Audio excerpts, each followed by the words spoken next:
The briefing brought together journalists for updates on the successes achieved by the governor in the first quarter of 2025.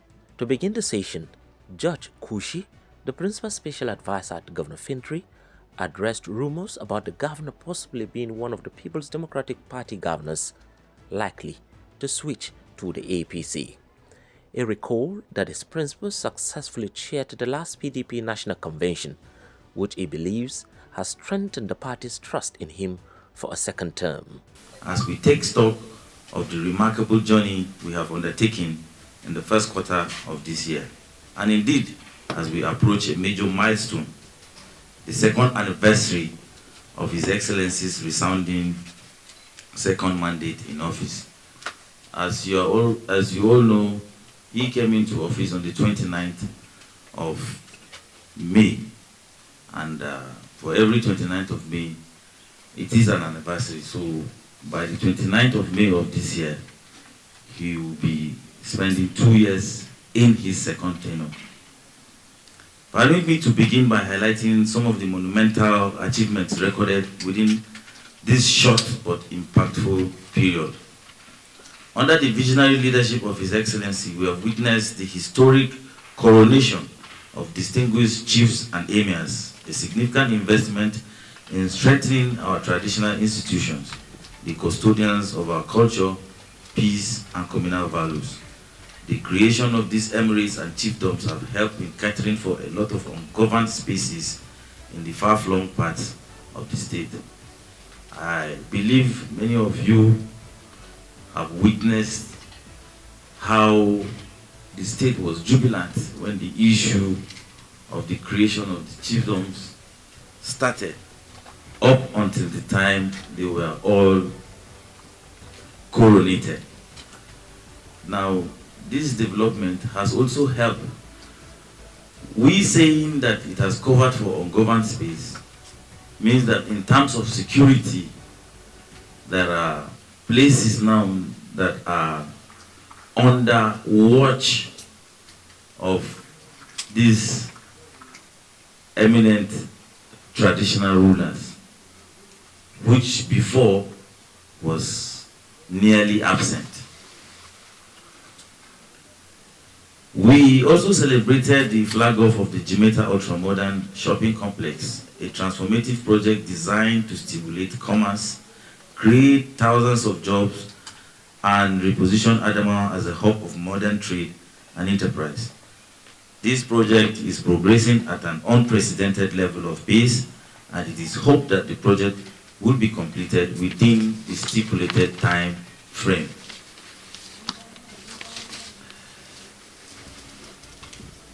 In our aggressive drive towards digital innovation and empowerment, the Adamawa State government launched a digital skill training program for 10,000 individuals, 100,000 individuals, one of the boldest digital capacity building efforts in the nation. Complementing this, specialized training programs have commenced for youth and women, further deepening inclusion and skills diversification. In a bid to strategically invest in our human capital, the 10,000 youth for 2025 skill acquisition training program through the PAWECA was unveiled, providing young Adamawa with life-changing opportunities for entrepreneurship, self-reliance, and global competitiveness. Many of you are aware of the impact of the PAWECA programs across the state. In fact, many of the people who are even benefiting are even people not even Adamawa indigenous. But it is a testament that His Excellency is living up to the expectation of no one is left behind and nothing is left untouched. Our commitment to clean and sustainable energy has equally been unwavering. Today, Adamawa State will be training 1,000 citizens annually in solar photovoltaic installment and has signed a major MOU with Liberal Energy for the development of 300 megawatt solar PV farm. Furthermore, Our collaboration with Rural Electrification Agency promises to unlock billions of dollars in private sector investment, create over 40,000 jobs, and significantly reposition Adamawa as a beacon of renewable energy innovation. Now, we all know the problem of the epileptic power supply in this country. Now, taking this initiative, I think by the time Adamawa State will be able to generate 300 megawatts of electricity, I think we will even have surplus that we can even sell out to neighboring states. This will improve and the capacity to even generate revenue for the state and create a conducive empowerment where power, which is one of the utmost or basic essential needs, will be covered. Ladies and gentlemen, beyond the strides in empowerment and economy, infrastructural projects across the state are now reaching advanced finishing stages. Roads, bridges, hospitals, schools, and urban renewal projects that will stand for generation as proud monument to His Excellency's vision. This place we are seated here is the Command Guest House. Once you just pass Command Guest House, you will see that the super highway project has almost reached here. So this is to tell you that work is on.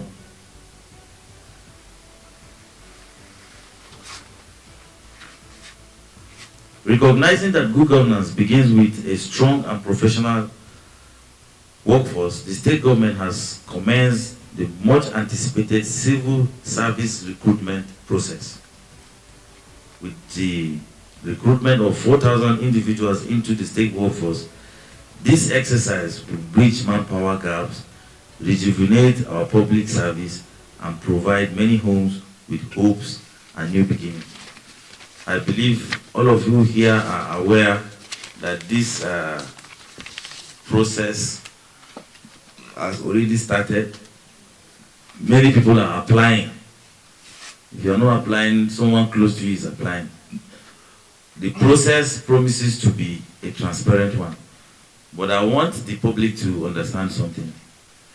Now, the state government is going to employ 4,000.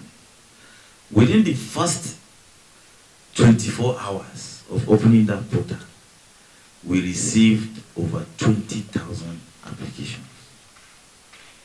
Now there are only 4,000 slots. So I'm telling you this because sometimes when people apply for jobs and they don't get, they begin to create other narratives.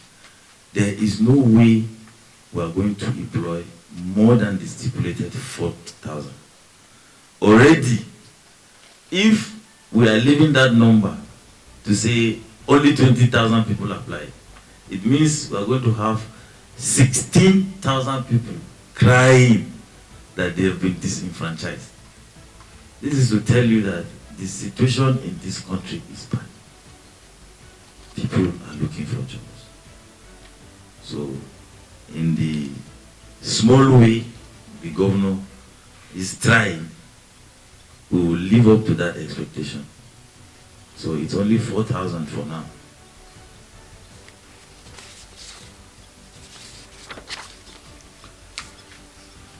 In the area of security, we have worked tirelessly with federal agencies, traditional leaders, and grassroots stakeholders to sustain peace, deepen trust, and protect every citizen. Today, Adamawa State is rightly regarded as one of the safest and most stable states in the Federation.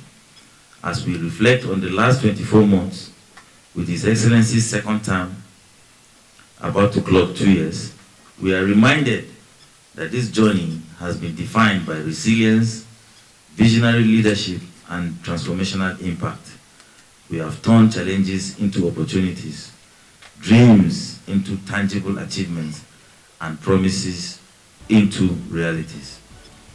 It is also no surprise that, given His Excellency's unparalleled leadership acumen and sterling reputation as a bridge builder, he was once again entrusted with the chairmanship of the PDP National Convention, a national assignment that underscores his status as one of Nigeria's most respected and trusted political leaders.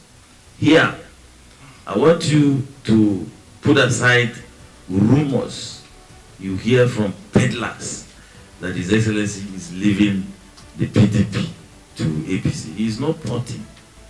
He has been given this assignment, the national assignment of organizing a convention that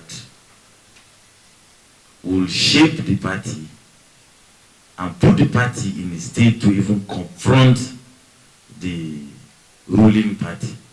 So His Excellency Governor Ahmadu Umaru Fintri remains a bona fide member of the PDP. He is not leaving.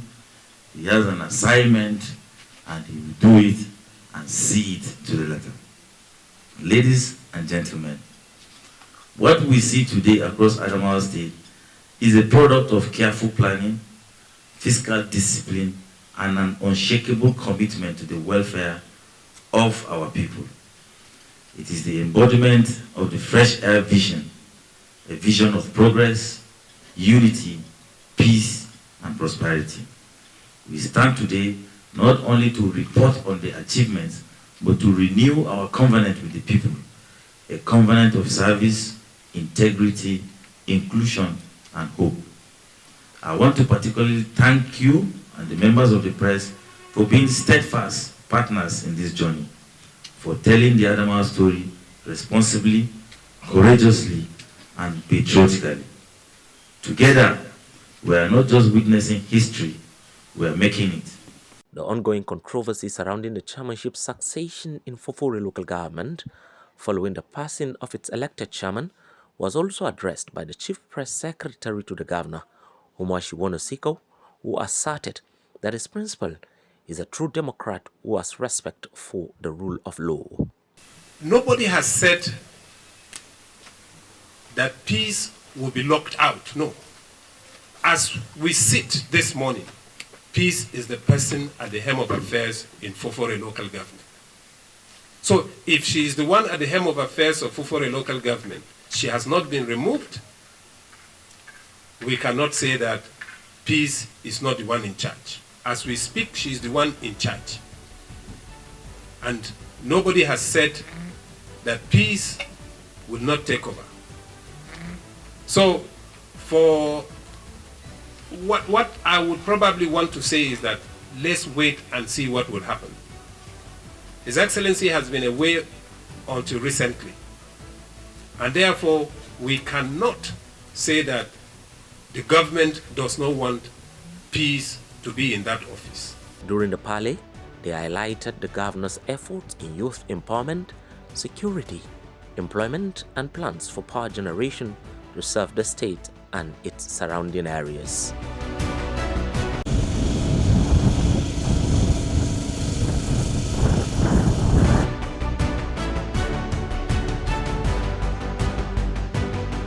At the site of the modern stadium, Governor Fintri expressed satisfaction with both the quality and momentum of work being carried out. He acknowledged that while there were initial delays, they were due to an expanded project scope aimed at delivering the world-class sports facility. The governor revealed that upgrades such as the addition of spectator canopies and other structural enhancements were integrated into the design to meet FIFA standards and eliminate the need for future overhauls. The goal, he said, is to ensure the stadium is capable of hosting international events and reflective of global best practices. At the Welcome to Yola flyover and the shopping complex site, Governor Fintri commended the pace of execution and reaffirmed his administration's commitment to making Adamawa one of Nigeria's 5 most developed states. It is for all of us to judge and say what we have seen today from what we saw the other time. And I think The contractor is working with the speed and precision and standard that is expected on the job. He couldn't deliver in March and April as promised because also we have given him other additional jobs. Having so what has changed in world class stadium, and so we feel at this 21st century we should also have same instead of completing it in the old way and then come back and start reconstruction and breaking some part of the stadium some years to come. So it is better we have the patience and then have everything now. So you can see the other popular side is going to have a canopy that will cover from the hot sun in this part of the world. So this is exactly what we have added, and the contractor is on the job, and I believe in some few months again we will come here and celebrate and play an international match on this stadium, which will be FIFA graded. I think everybody is happy. Probably those of you that cannot see anything good, but even our enemy, political opponents, are saying we have done well, and they know that they cannot beat this record until they buckle up. Probably if they get 2027, which is also not likely, but I can assure you that even the best is yet to come. We are still at our drawing board with the members of the cabinet, trying to see what we can improve, what we can do better, and what we can still do more for the state, for us to catch up with states that have already gone far ahead of us before now. During the 2023 campaign, we changed our slogan. We're at 2.0. And what that means is we want to be one of the first 5 developing states in this country. And you can attest to the fact that we're there already in 2 years, or less than 2 years by 26, 27 days. So in the remaining 2 years, I think we will be able to deliver all that we have on our drawing table. I think all the sectors need more attention. Yes, we have done quite a lot, but because we almost met everything devastated, we had to speak from the scratch, more or less. And for where we have taken it to, I think we have tried, but that does not mean we have done our best. We still have to put more and to see that we give Adamawa world-class infrastructure, because this is a world-class state with a lot of intellectuals and elites that deserve the best, especially our emerging youths that you can see they know everything. They are in their different world, and we have to catch up with them if really we have to build their own future. So for me, we are still doing our best within the limited resources that we have. And I think the members of the citizens are happy with us, knowing fully well that we are not from an oil state in this part of the world. But the little we're able to generate and also get from the Federation account, I think we have really utilized it to the way that at any point we can wake up and explain what we have done with their resources. I think that is the most important thing.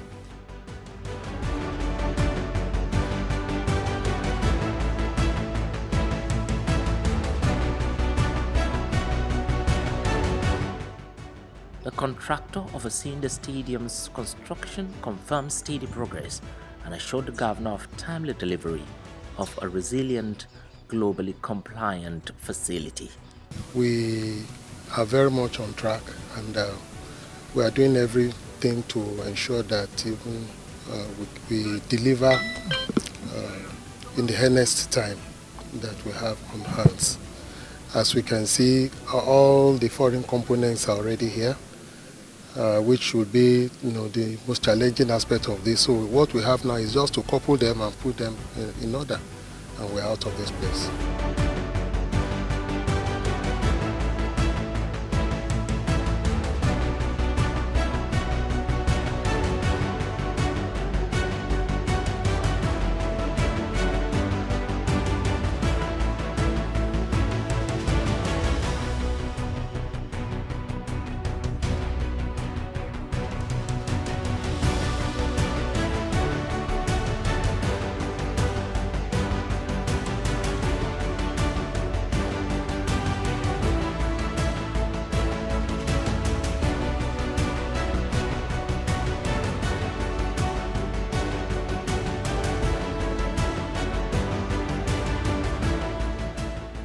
The governor also evaluates several parcels of land alongside the Commissioner for Lands and Survey, with a view to exploring their potential for future development projects.